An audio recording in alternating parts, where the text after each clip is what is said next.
Hello friends, स्वागत है आपका आपके इस YouTube channel tools for student पर। दोस्तों, इस वीडियो में हम बिहार के विभिन्न परीक्षाओं से संबंधित बिंदुओं पर चर्चा करेंगे, तो वीडियो पर लास्ट तक बने रहेगा। और चैनल पर नए आए हैं तो चैनल को सब्सक्राइब कर लीजिएगा। दोस्तों, यहाँ पर आप देख सकते हैं कि माननीय मुख्यमंत्री और सम्राट चौधरी जो कि उप मुख्यमंत्री हैं, इन दोनों ने मिलकर के प्रेस कॉन्फ्रेंस की थी और उसमें कई सारी बात जो है इंटरव्यू के दौरान इन्होंने दिए हैं। और इन्होंने कहा कि 78,000 पुलिसकर्मियों की 6 माह में होगी नियुक्ति, ये मुख्यमंत्री जी का कहना है।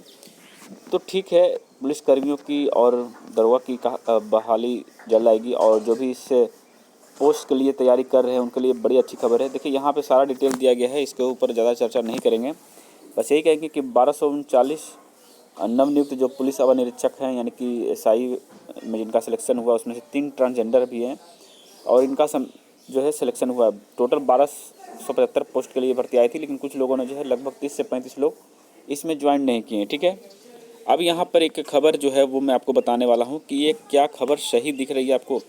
देखिए, यहाँ पर आपको बता दें कि यहाँ पर कहा गया है, एक मिनट, कि मुख्यमंत्री ने कहा कि वर्ष 2020 में 7 निश्चित 2 के अंतर्गत हम लोगों ने 10 लाख नौकरी और 10 लाख रोजगार की बात कही थी, जिसमें से 24 लाख लोगों को रोजगार उपलब्ध कराया गया है और 10 लोगों को रोजगार देने का लक्ष्य रखा गया है, जिसमें से 10 लाख नौकरी देने की बात कही गई थी और 7.16 लाख यानी कि लगभग 7.25 लाख लोगों को नौकरी दी जा चुकी है। और बाकी के जो पोस्ट हैं लगभग 5 लाख से थोड़ा कम, यानी 4,80,000 के आसपास बाकी वैकेंसी आएगी, जिसमें से 2,20,000 तो सिर्फ और सिर्फ शिक्षक की बहाली है। तो हमें ये बताइए भाई कि ये जो 7 लाख भर्ती अभी जो हुई बिहार में, आपको नहीं लगता कि ये ज़्यादा बता दिया गया है? ठीक है, शिक्षक भर्ती में मुझे लगता है कि अप्रोक्स 4 लाख की भर्ती हुई है, बाकी के 3 लाख कहाँ से भर्ती हुई ये तो मुझे समझ से परे है। अगर आपको पता हो तो नीचे कमेंट जरूर करिएगा। खैर, जो भी हो, एक अच्छा लग रहा है सभी बिहार वासियों को कि चलो कम से कम कुछ तो बहाली आ रही है। भले पेपर में बढ़ा चढ़ा कर लिखा जाए, लेकिन इसके आसपास ही बहाली देखने को मिली है। लगभग 5 लाख तो बहाली ज़रूर कंप्लीट हुई है, चाहे वो शिक्षक हो, बिहार पुलिस दरोगा, बीपीएससी या फिर कोई अन्य जो विभाग है या फिर आयोग है उनकी तरफ से बहालियां की गई है, चाहे वो परमानेंट जॉब हो, संविदा पर हो, कहीं ना कहीं आपको ये जॉब इतने देखने को मिल सकती है। 5 लाख 5.5 लाख के अप्रोक्स, 2 लाख ज़्यादा यहाँ पे डेटा लिखा गया है। हो सकता है ये 2 लाख वैसे पोस्ट हैं जिसके बारे में अभी चर्चा नहीं चल रही है, आने वाले दिनों में देखने को मिल सकती है। तो ये है पहली अपडेट। अब हम बात करते हैं दूसरे अपडेट पर। तो देखिए, बिहार के जितने भी राज्यकर्मी हैं उनको अक्टूबर माह का वेतन दे दिया जाएगा और ये अग्रिम रूप से वेतन भुगतान होगा। यानी कि दोस्तों, ये आपको वेतन जो मिलना चाहिए था 30 को या 1 तारीख को, वो आपको पहले ही दे दिया जाएगा। यानी कि 25 अक्टूबर से पहले या 25 अक्टूबर के आसपास में आपको दे दिया जाएगा, यानी कि दिवाली से पहले आपको ये जो है पेमेंट दे दिया जाएगा। इसमें कुछ बदलाव किए गए हैं, वही बात की गई है। उसके बाद देखिए, सामान्य प्रशासन विभाग ने सख्त निर्देश दिए हैं कि नियुक्ति और प्रोन्नति के मामलों में करे मास्टर सर्कुलर का प्लान। सामान्य प्रशासन विभाग ने दी दूसरे विभागों को नसीहत। नियुक्ति, संविदा व नियोजन प्रोन्नति से संबंधित संचिका विभिन्न विभागों द्वारा भेजे जाने पर सामान्य प्रशासन विभाग ने नाराजगी जताई है और विभाग की ओर से जारी निर्देश में स्पष्ट कहा गया है कि इन विषयों से संबंधित शिकायत भेजे जाने से पहले मास्टर सर्कुलर में इसके बारे में तहकीकात की जाए और मास्टर सर्कुलर में जिसका उल्लेख नहीं हो उन्हें संचिका को सामान्य प्रशासन विभाग को भेजी जाए। दोस्तों, यहाँ पर बता दें कि यही बात कहना चाहता है सामान्य प्रशासन विभाग कि जो भी नियुक्ति आपको करनी है उसका रोस्टर क्लियर करके अधियाचना हमें जरूर जल्द से जल्द मिले। संविदा पर नियोजन करना है उसका भी मिले, और साथ में प्रमोशन जो होते हैं, प्रमोशन का भी डिटेल भी हमें जल्द से जल्द मिले ताकि अग्रता कार्रवाई की जा सके। लेकिन यहाँ पे अधिकारी जो हैं वो सुस्त रवैया दिखा रहे हैं लगातार। पिछले 1 वर्ष से यही हाल चल रहा है दोस्तों, लेकिन फिलहाल स्थिति बदल चुकी है और मिशन मोड में काम शुरू हो चुका है। तो जल्द ही आपको कई सारी बहाली देखने को मिलेगी। उसके बाद है दोस्तों कि ग्रामीण डाक सेवक की जो भर्ती आई है, JDS जिसको कहते हैं, बड़े पैमाने पे ये भर्ती आई थी। लगभग 40,000 50,000 पदों पर ये भर्ती हर साल आती है। कारण है दोस्तों कि जब आती है तो इसमें सिलेक्शन तो होता है लेकिन ज्वाइनिंग कोई नहीं करते हैं। कारण क्या है कि यहाँ पे उन्हीं का सिलेक्शन होता है जिनके मार्क्स 90% से लेकर 80% के बीच में होता है, यानी कि 90 से ऊपर हो या फिर 80 से ऊपर हो। 80 के नीचे वालों का सिलेक्शन जनरली OBC से नहीं होता है।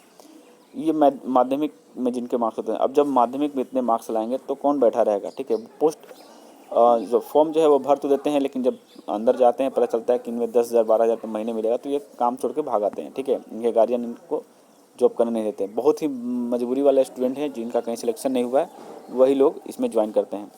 तो ऐसी स्थिति में क्या हो रहा है कि यहाँ पे जो ऑफिसर हैं वो क्या कर रहे हैं कि इनको गलत तरीके से इनकी एंट्री करवा रहे हैं। दोस्तों सीबीआई जांच में ये भी पता चला कि 1-2 दिन पहले लगभग 3.5 लाख रुपए के साथ एक अधीक्षक को गिरफ्तार किया गया जिसका नाम राजीव रंजन है। और इसके बाद डाक विभाग में हड़कंप मच गया है। रोहतास के डाक अधीक्षक के बाद इसे रैकेट से जुड़े अन्य लोगों की भी जल्द ही गिरफ्तारी हो सकती है। यानी कि पूरा का पूरा ये जो वैकेंसी है ये फर्जी तरीके से ज्वाइन किया जाता है। कारण दोस्तों क्या है कि मेरिट जो है बनता ये आपका एग्ज़ाम के थ्रू नहीं बल्कि डायरेक्ट आपका मेरिट के थ्रू बनता है, यानी कि मार्क्स के ऊपर बनता है।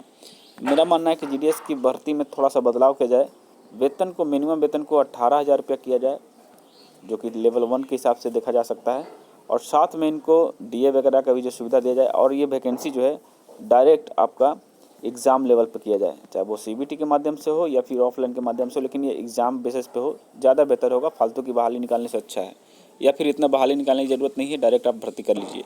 ठीक है, चलिए अब हम बात करते हैं बीएसएससी के बारे में। दोस्तों पिछले 1 वर्षों से आप लोग कई सारे यूट्यूब चैनल से जुड़े हैं, हमारे से भी जुड़े हैं, सभी के कई सारे सवाल हैं। आप सभी के सैकड़ों सवाल हो सकते हैं, 10 सवाल भी हो सकते हैं। आखिरकार बीएसएससी इंटर स्तरीय का वैकेंसी जो है कब तक कंप्लीट होगा, कब एग्ज़ाम होगा, सीजीएल 4 की भर्ती कब आएगी, ये तमाम सवाल आपके पिछले 1 से 1.5 वर्षों से देखने को मिल रहे होंगे। ठीक है, लेकिन इसका जवाब आपको कई सारे यूट्यूब चैनल में नहीं मिलेगा, मेरे पास भी नहीं मिलेगा, मैं दूसरों की क्या बात करूं। क्योंकि बीएसएससी के एक ऐसा मात्र आयोग है बिहार में जो अपना डेटा वो अपने बाप को भी शेयर नहीं करता है। यानी कहने का मतलब दोस्तों कि इसकी अगर आप ऑथेंटिक न्यूज़ जानना चाहते हैं तो आपको इसी के अंदर ढुकना होगा, और इसके अंदर ढुकने की काबिलियत सबके अंदर है, लेकिन ये एंट्री करवाते नहीं है क्योंकि इनको डर है, डर रहेगा भी, क्योंकि बीएसएससी एक ऐसा आयोग है जिस पर कई बार आरोप लगे हैं और हर बार ये आरोप साबित भी हुए हैं। तो मेरा मानना है कि बीएसएससी अपने हिसाब से जो करना चाहती है वो करने दीजिए।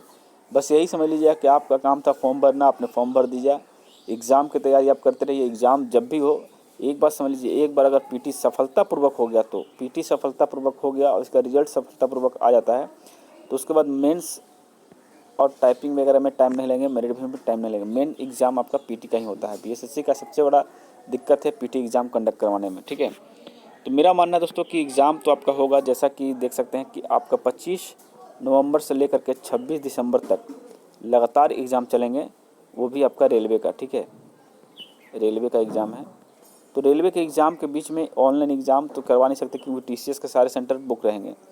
तो जैसा कि खबरें चल कर आ रही है, चाहे वो विभिन्न यूट्यूब के माध्यम से हो या फिर अन्य स्रोतों के माध्यम से हो, तो मेरा मानना है कि जो गैप आ रही है रेलवे के एग्ज़ाम के बाद वो 27 दिसंबर के बाद आ रही है, और ये लगभग आपका जनवरी के कुछ दिन तक चलेंगे। ठीक है, उसके बाद आपका मान लीजिए 5 या 6 जनवरी तक चलेंगे।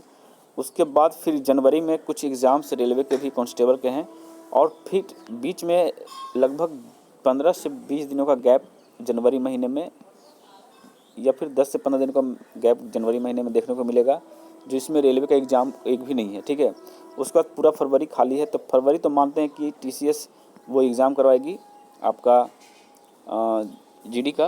तो इस बीच में अगर आप चाहें तो ये जनवरी का कुछ दिन और दिसंबर का 2-4 दिन अगर ले लिया जाता है तो ये एग्ज़ाम कंडक्ट कराया जा सकता है, और संभावनाएं भी बन रही है कि 27 दिसंबर से एग्ज़ाम शुरू हो जाए। तो डेट का यहाँ पे अभी चुनाव चल रहा है, तो मेरे ख्याल से आप लोग तैयारी करिए कि लास्ट दिसंबर से आपका एग्ज़ाम शुरू हो जाए। ठीक है, लास्ट दिसंबर यानी कि in the sense of 27th day of December. ठीक है, ये डेट आप मान के चलिए कि ये फ़िलहाल के लिए फ़िक्स डेट है, और इस डेट से एग्ज़ाम हो सकता है, और इस पर आपको कायम रहना चाहिए। ठीक है, बाकी जो भी अपडेट आएगी मैं आपको ज़रूर बता दूंगा। और रही बहाली की बात दोस्तों, जैसा कि आप देख सकते हैं कि मिशन मोड में सब कुछ चल रहा है, तो मेरे ख्याल से दिसंबर में भी आपकी बहाली आ सकती है, वो सीजीएल 4 की। ठीक है, और अच्छे पैमाने पर आएगी। एक बार जान लीजिए देरी हो रही है, लेकिन ये बड़ी वैकेंसी आ सकती है। अब तक की सबसे बड़ी भर्ती ये सीजीएल 4 में देखने को मिल सकता है, क्योंकि बिहार सरकार ये चाह रही है कि जितनी भी बहाली हैं उसको एक साथ निकाल दिया जाए। यानी कि भविष्य में क्या होगा नहीं होगा वो बात की बात है, लेकिन फिलहाल वैकेंसी निकालें, क्योंकि बीपीएससी में आपने देखे ताबड़तोड़ 2000 वैकेंसी आई, जो कि आज के रिकॉर्ड में सबसे है। 700 से 800 ये मैक्सिमम बहाली थी पिछले रिकॉर्ड के हिसाब से, लेकिन फिलहाल 2000 प्लस, यानी जाहिर सी बात है 2.5 गुना अगर वैकेंसी बढ़ी है, तो यहाँ पर भी सीजीएल 4 में लगभग 4000 प्लस वैकेंसी हो जाएगी। ठीक है, 4000 से अधिक हो सकती है, कम नहीं होगी। तो ये आप समझ लीजिए कि आपकी तैयारी अच्छी रही तो आपका सिलेक्शन हो जाएगा, अन्यथा आप फिर बैठे रहिएगा। सिर्फ वैकेंसी निकालने से नहीं होता है, आपको तैयारी भी होनी चाहिए। चलिए बाकी अपडेट के लिए मिलेंगे नए वीडियो में, तब तक के लिए जय हिंद, जय भारत।